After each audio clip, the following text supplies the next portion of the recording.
Seigneur, prête l'oreille à mes paroles, entends mes soupirs. Sois attentif à la voix de ma prière, mon roi, mon Dieu. Oui, c'est bien toi que j'implore. Dès le matin, Seigneur, c'est ma voix que tu entends. Dès le matin, je t'offre mes vœux et je reste aux aguets.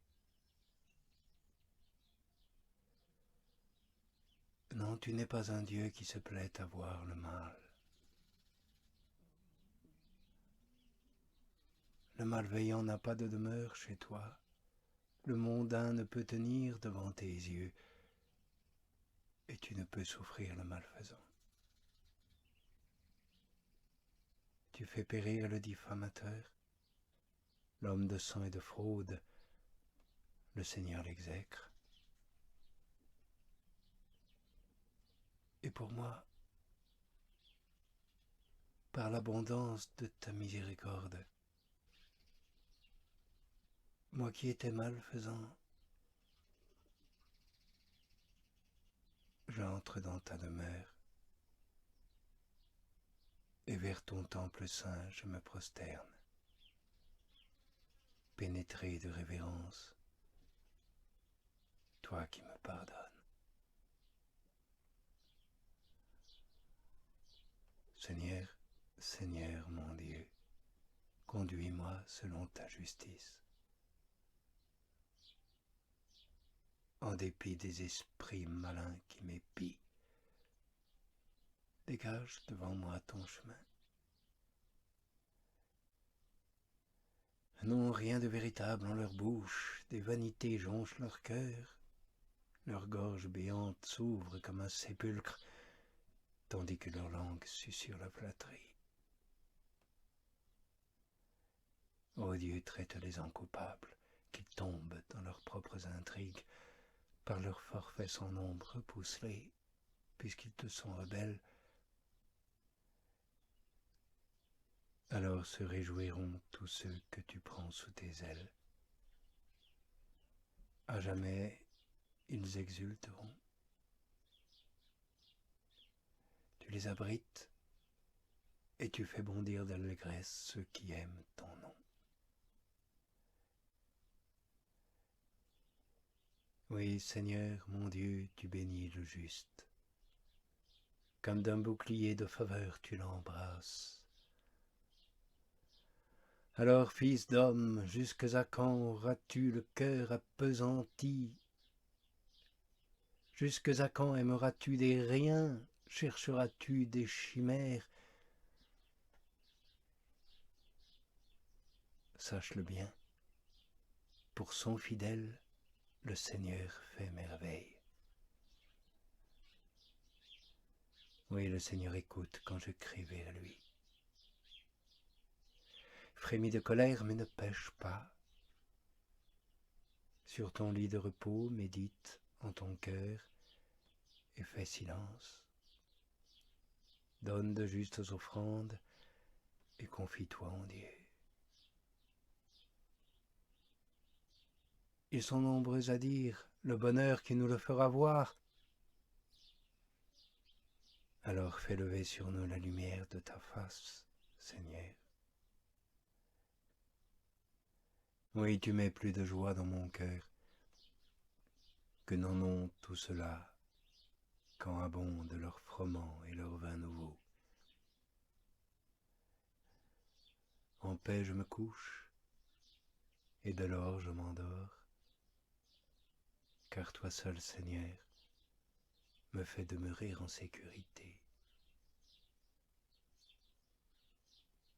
Oui, Seigneur, tu es éternel, mais ta colère contre nous n'est pas éternelle. Puisque tu as pitié de ta créature, qui n'est que terre, que cendre et qu'il te plaît de purifier toutes les taches qui défigurent mon âme, et qui la rendent si difforme et si désagréable à tes yeux, afin qu'étant touchée par ta main salutaire et toute puissante, elle guérisse peu à peu de l'enflure de son orgueil. Et l'œil de mon esprit, qui est tout trouble et tout ténébreux, s'éclaircit par le remède si cuisant des peines et des douleurs que tu permets me voir souffrir, et ainsi il reprend de jour en jour de nouvelles forces.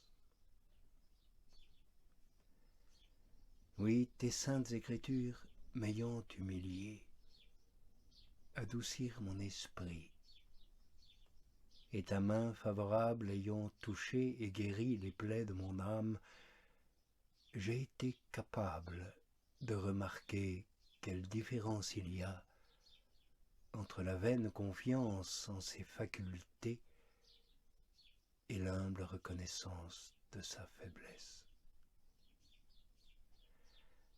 La différence qu'il y a entre ceux qui savent où il faut aller, mais ignorent le chemin qu'ils doivent prendre, et ceux qui connaissent le chemin de notre bienheureuse patrie, lequel ne nous conduit pas seulement pour en avoir la vue, mais nous en donne la possession et la jouissance.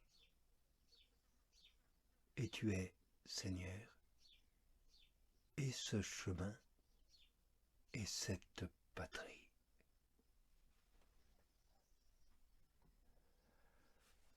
Ô mon Dieu, que mon âme repasse en sa mémoire les miséricordes infinies que tu lui as faites,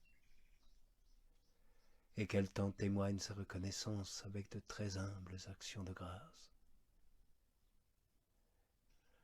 Que ton amour me perce et me pénètre jusque dans la moelle des os, et que je m'écrie dans l'admiration de tes bienfaits, Seigneur. Ô Maître souverain, qui est semblable à toi? Tu as rompu mes liens, et je te les offre à jamais en holocauste de louange. Oui, le Seigneur est vraiment grand, admirable en ses conseils, admirable en ses œuvres. Qu'il soit béni dans le ciel et dans la terre.